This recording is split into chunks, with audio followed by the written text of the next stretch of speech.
ये सरकार से आम जानवा पाचु स्पष्ट हो बीजेपी सरकार डबल इंजिन सरकार बन्या सरकार जो पूर्व प्रस्तुति हवा उचित थिला संपूर्ण भाव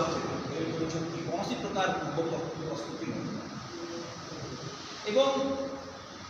जो दिन बन्या से दिन केवल 3 दिन मात्र 1 तारीख 2 तारीख 3 तारीख प्रत्येक परिवार को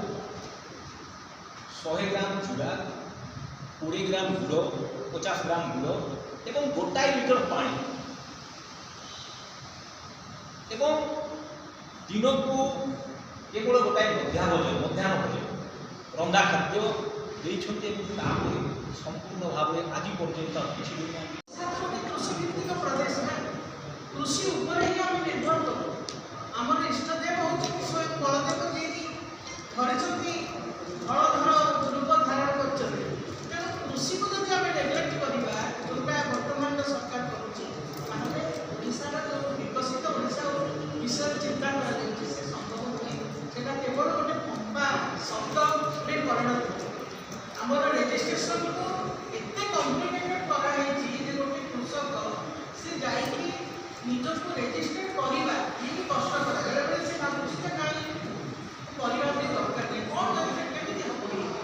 से क्या अनुरोध कर जनसेवा केन्द्र में पहुँची बहुत कष्ट से कर प्रथम पॉइंट निश्चित भाव में सरकार राष्ट्र प्रवक्ता अच्छे कांग्रेस एवं ये सब्जेक्टा मोर बहुत इम्पोर्टेंट जेहेतु कृषि विभाग agriculture extension central government academic department थी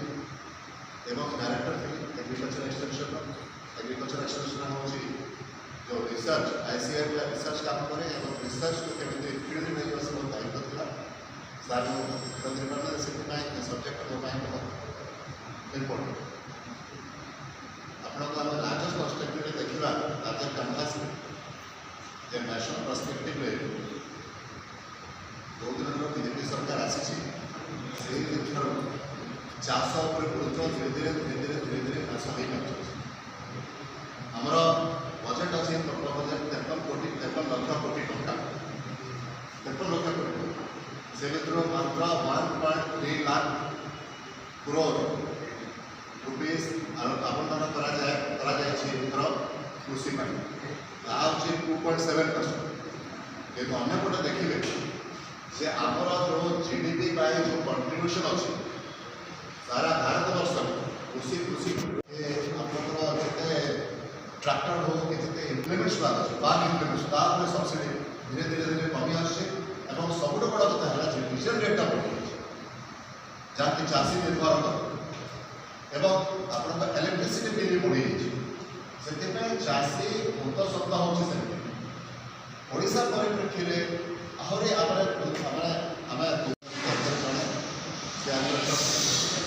सागर आज श्रीयुक्त कृष्ण सागरिया बाबू जानते एक्सएमएलए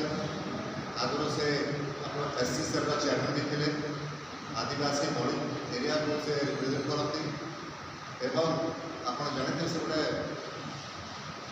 भारी से युवक बेलू आप छात्र जीवन में से संघर्ष कर नेता होती दरद रही समस्त